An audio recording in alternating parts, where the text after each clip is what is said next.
Olá pessoal, como vocês estão? Espero que estejam se cuidando, tá?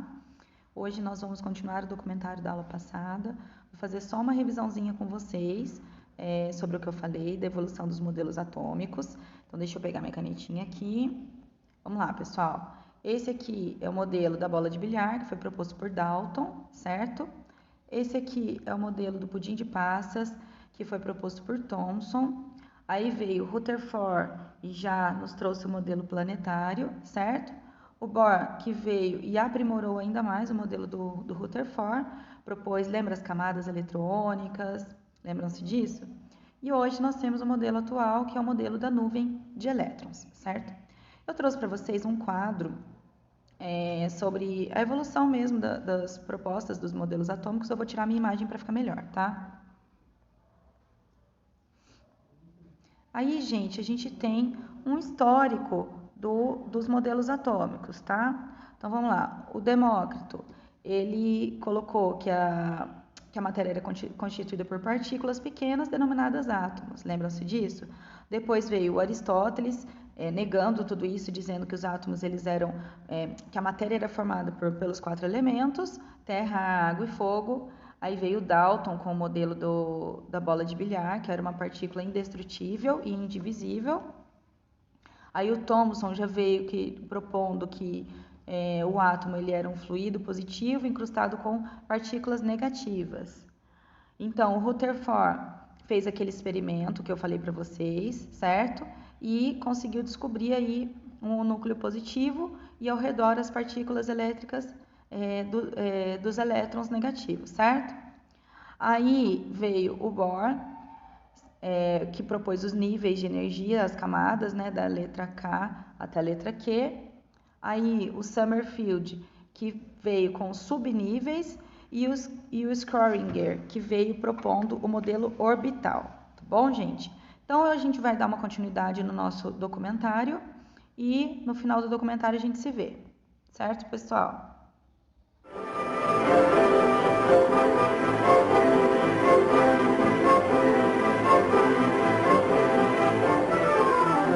Foi a energia do vapor que moveu os dínamos que geravam e ainda geram a força elétrica. E a era de luz de gás foi seguida pela era de eletricidade. O vapor era um auxiliar poderoso, mas faminto demais. Precisava ser alimentado constantemente, devorando nossas preciosas reservas de carvão e petróleo. O homem ainda não tinha encontrado o gênio da nossa história. Na verdade, nem tinha ainda achado o vaso que prendia o gênio.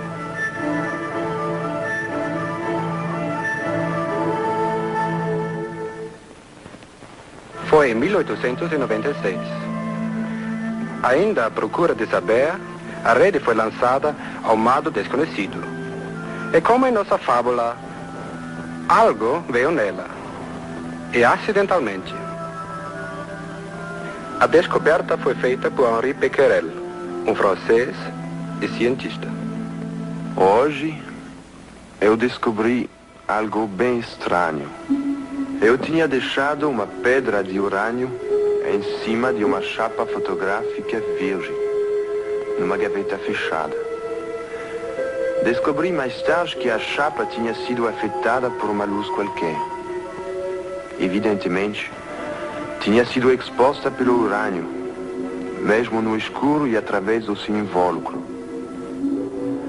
Parece que o urânio possui uma atividade misteriosa e uma radiação espontânea. C'est extraordinário. Becquerel tinha descoberto a radioatividade.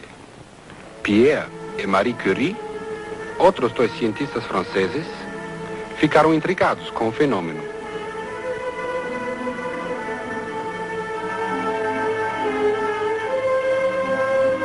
E enquanto procuravam descobrir a fonte de radiação do urânio, descobriram um novo elemento, capaz de emitir raios ainda mais fortes.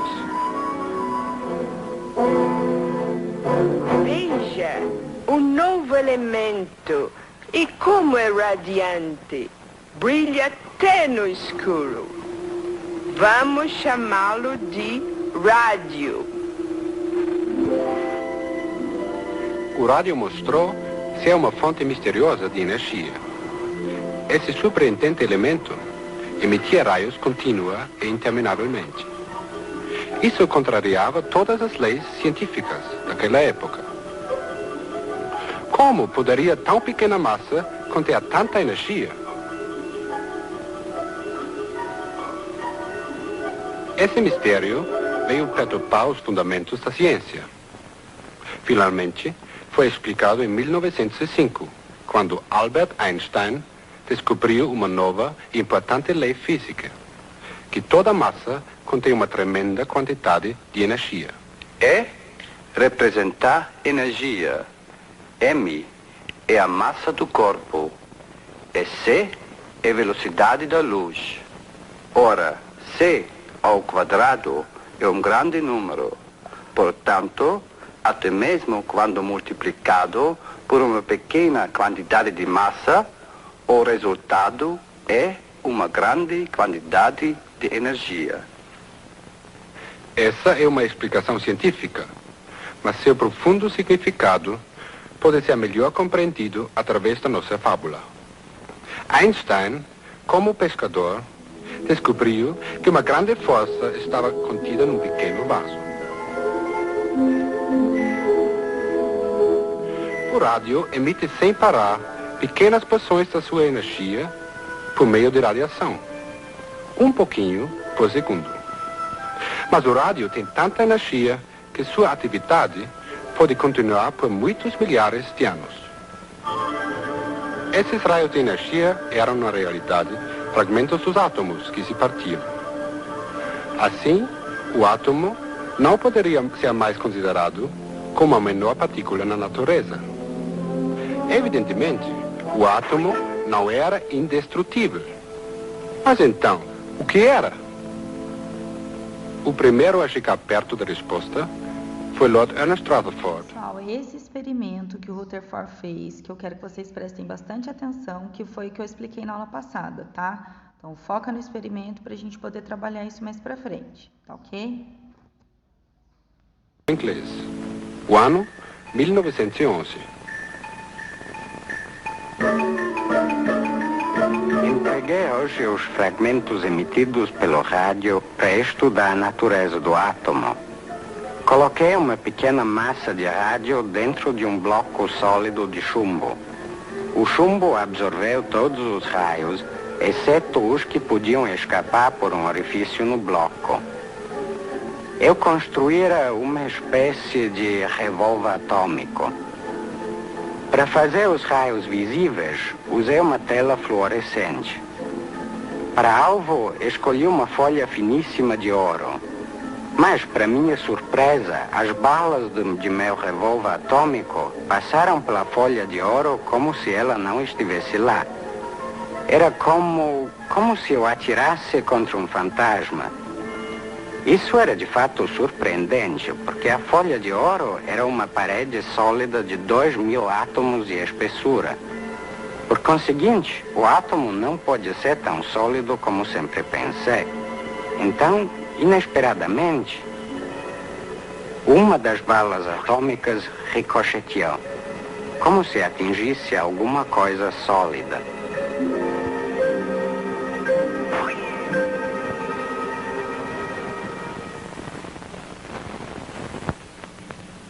Eu só posso concluir que o átomo é quase todo o espaço, vazio como uma nuvem, mas que tem no centro uma partícula sólida infinitésima.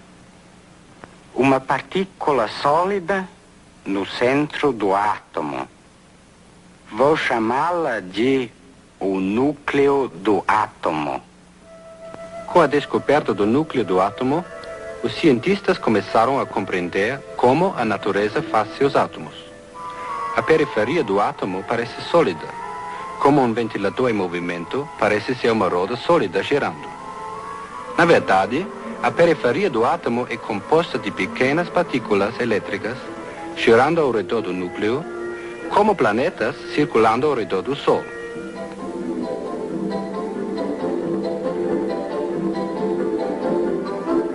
Essas pequenas partículas elétricas da periferia do átomo são chamadas eletrões. Então, o átomo é como um infinitésimo sistema solar. Mas os cientistas são curiosos. Como o pescador que examinou o vaso que escondia o gênio, eles também começaram a examinar o núcleo do átomo para ver que segredos continha.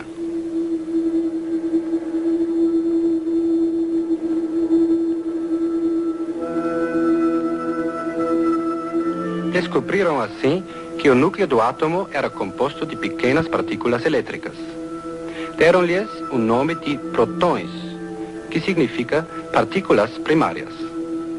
Mais tarde, outras partículas foram descobertas no núcleo. Essas últimas sem cargas elétricas, neutras, portanto. Por isso, deram-lhes o nome de neutrões. Tinham resolvido finalmente o mistério da estrutura do átomo.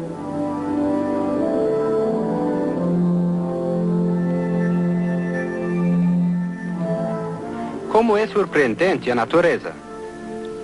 Há um número infinito de sistemas solares de Sol atômico e de planetas atômicos em tudo que nos cerca.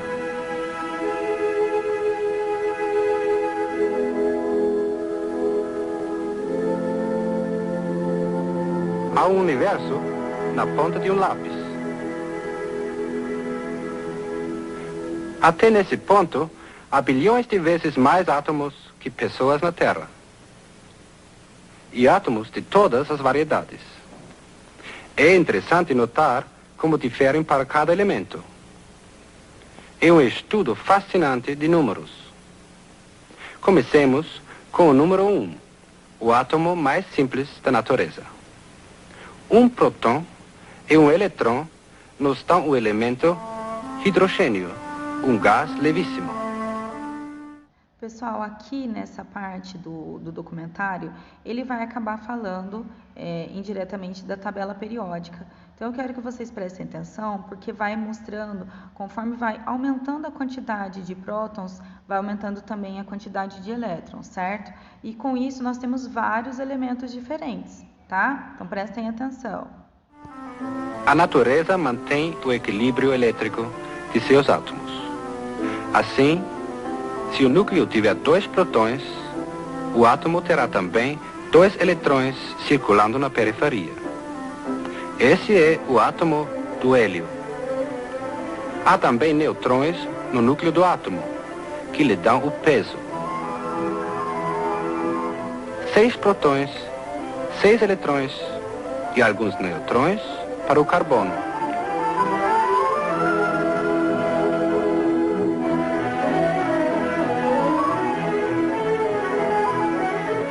Dezesseis de cada para o enxofre.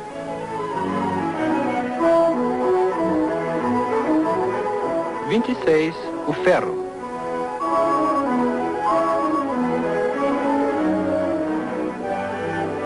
Quarenta e 47 a prata.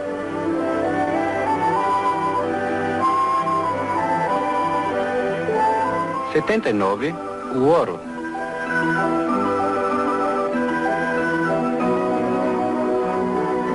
92 o urânio, o famoso elemento radioativo.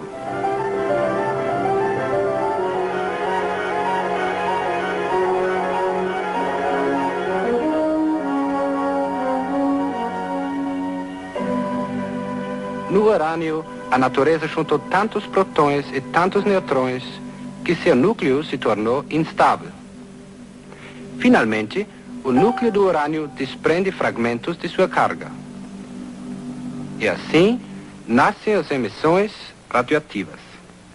Os raios emitidos pelo urânio não podem ser vistos, ouvidos, nem percebidos. Este instrumento, o medidor Geiger, aponta sua presença. Ele dá uns cliques quando os raios passam por ele. E há um outro instrumento que torna os raios visíveis a olho nu. Este dispositivo especial é chamado câmara de nuvens. Dentro dele existe uma pequena massa de rádio que lança um chuveiro constante de fragmentos atômicos. Estes fragmentos, é lógico, São pequenos demais para que possam ser vistos, mas podemos ver seus traços. Cada traço de vapor mostra que outro átomo lançou outro fragmento. Cada átomo faz isso apenas uma vez em toda a sua vida. Mas há tantos átomos numa pequena massa radioativa que essa emissão é quase interminável.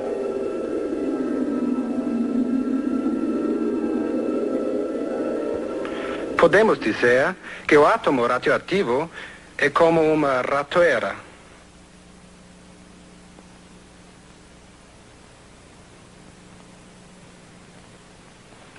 Ambos contêm energia. As ratoeiras nessa mesa representam os átomos de uma massa de rádio. De vez em quando, um deles entra em ação, espontaneamente, soltando um pouco de sua energia. Mas o rádio, como fonte de energia, não tem valor próprio. São poucos os átomos que soltam sua energia ao mesmo tempo. Mas a natureza conhece todos os segredos do átomo. Desde a aurora do mundo, que ela vem usando a energia atômica para acionar seu universo e acender as luzes do céu. O melhor exemplo é o nosso próprio Sol. Aqui vemos fotografias de sua periferia. Essa tremenda emissão de energia vem do fogo atômico, dentro da massa solar. Se isso fosse uma combustão ordinária, o Sol finalmente se reduziria a cinzas. Mas essa energia é produzida pelos átomos, e o Sol continuará a brilhar ainda por bilhões de anos.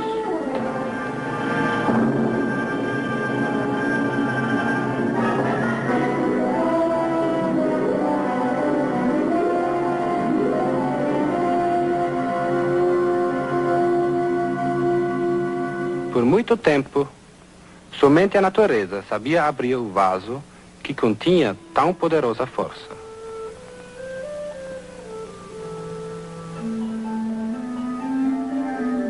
Para o homem, contudo, o vaso continuava fechado.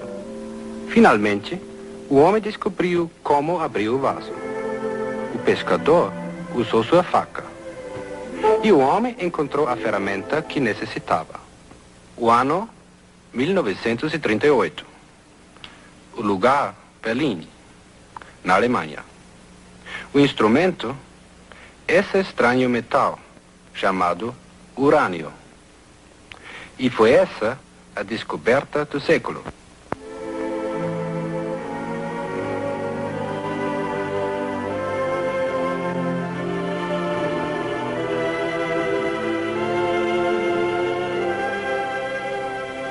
Otto Hahn e Fritz Strassmann estudavam o átomo de urânio.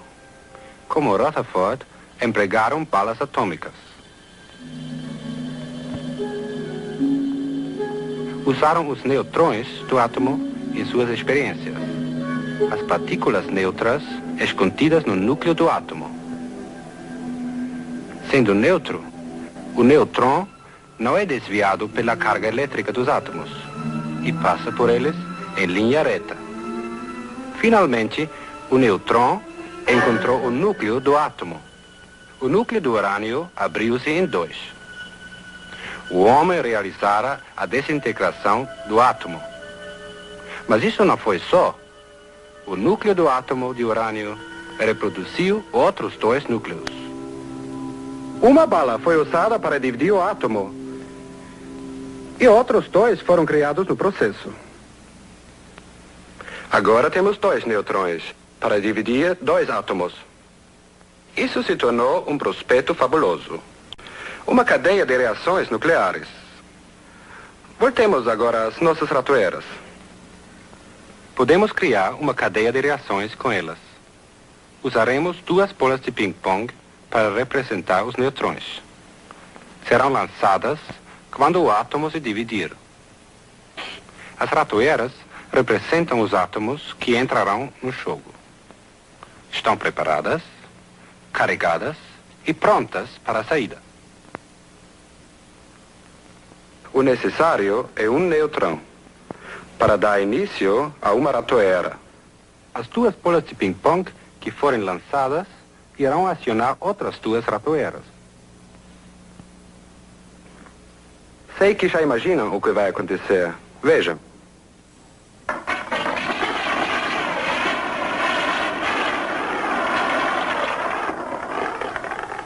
Uma cadeia de reações atômicas trabalha da mesma maneira.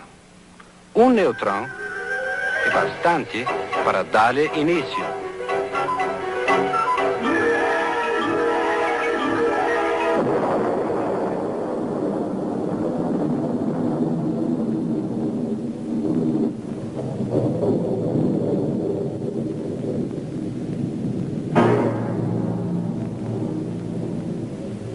O gênio atômico fora solto e sua força devastadora era uma ameaça temível.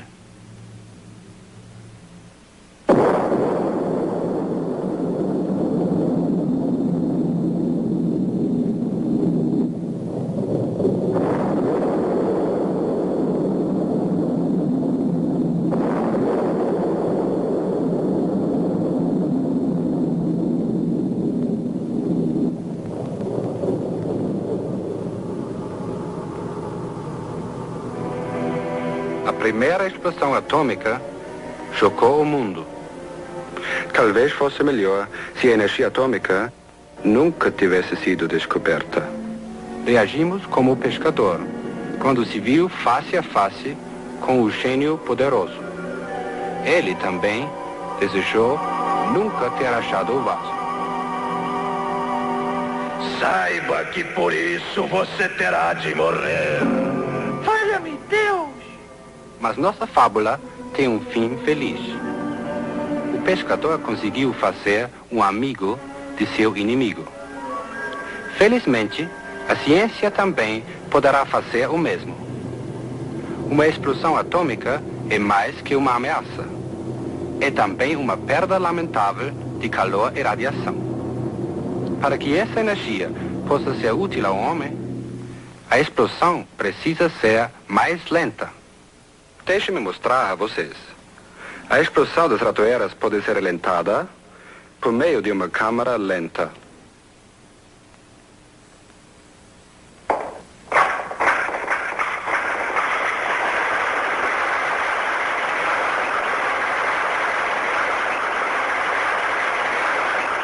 Como podem ver, a cadeia de reações agora é mais vagarosa.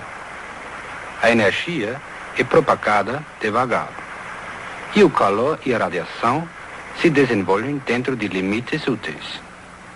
Os cientistas produzem reações mais lentas no famoso reator atômico. O reator atômico não passa de um forno de grossas paredes de concreto, dentro do qual está o fogo atômico. Blocos de urânio servem como combustível.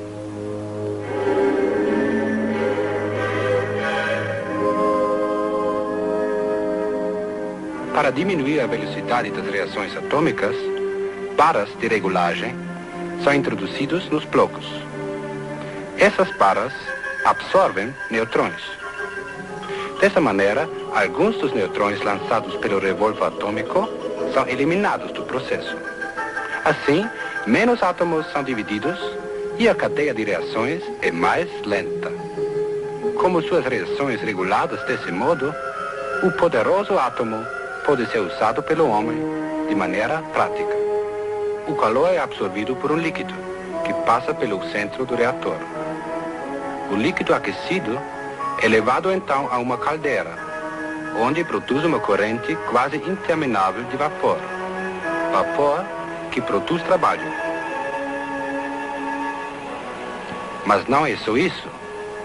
O reator atômico tem o poder mágico de tornar qualquer metal radioativo. Se, por exemplo, uma barra de ferro for exposta ao chuveiro de neutrões dentro do reator, os átomos do ferro recolhem alguns desses neutrões e se tornam radioativos. Dessa maneira, o reator produz para nós radioatividade artificial em muitos elementos.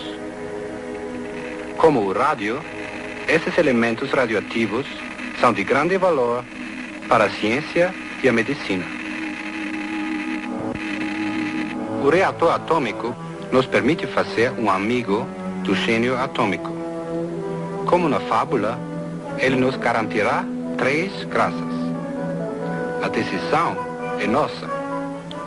Que lhe pediremos? De que precisamos mais? O carvão e o óleo não durarão para sempre, mas precisamos de força. Assim, para manter nossa civilização, nosso primeiro pedido será para a força.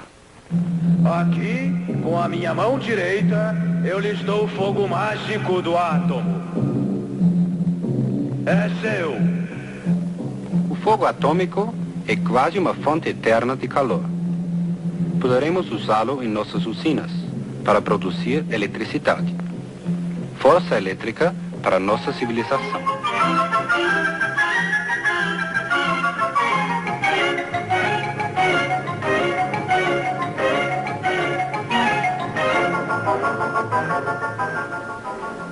E força para acionar nossos navios.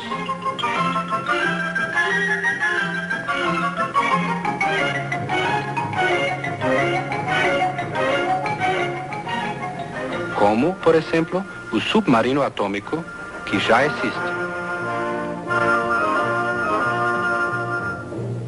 O fogo atômico pode também aquecer o ar.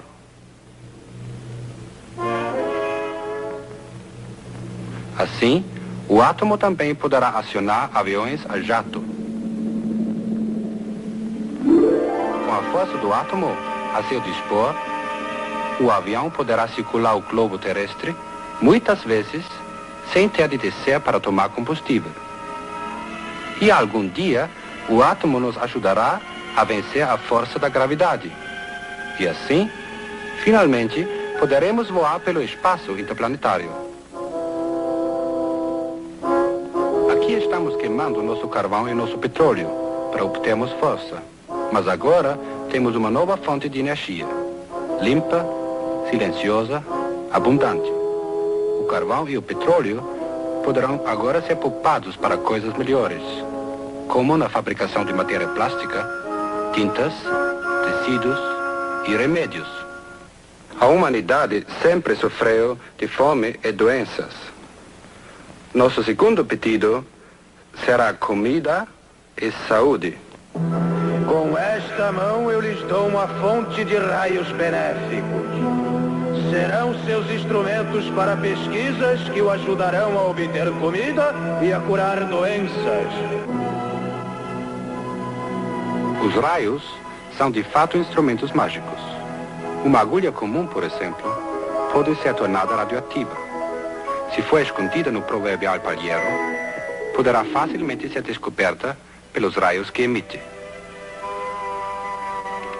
Como essa agulha, todos os materiais radioativos poderão ser encontrados por meio dos raios que emitem.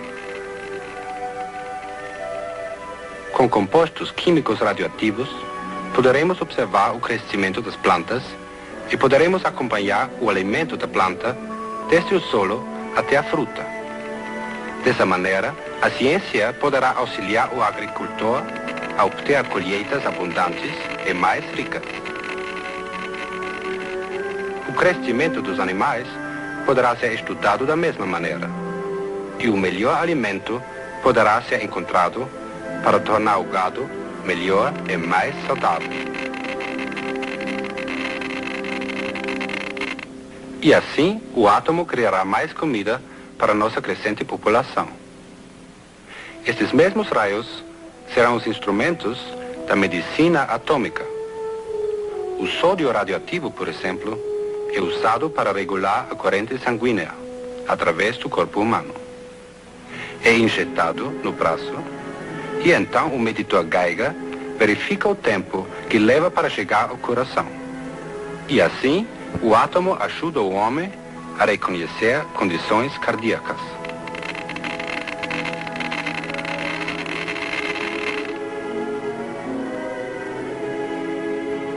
Em doenças da tiroide, emprega-se o iodo radioativo. Misturado num coquetel atômico, vai se alojar na tiroide, porque essa glândula atrai o iodo.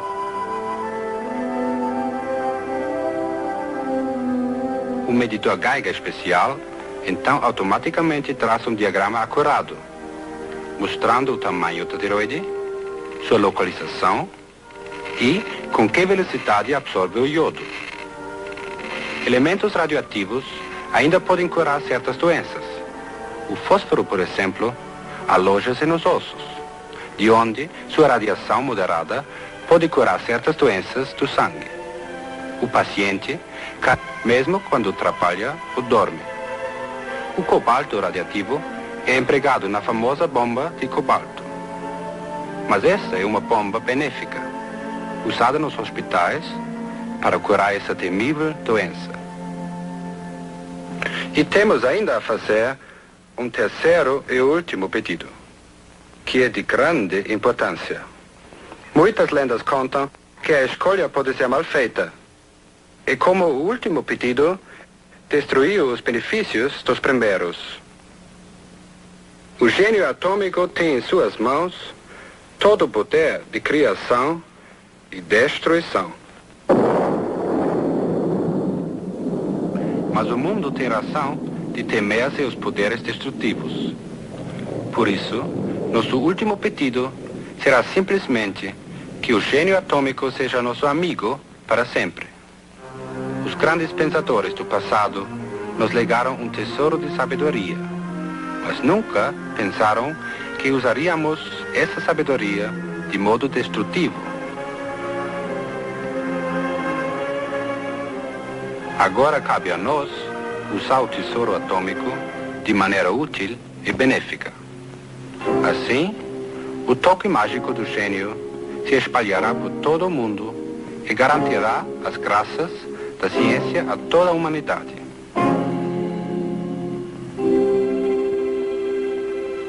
Os grandes cientistas que nos antecederam legaram-nos seu conhecimento do átomo.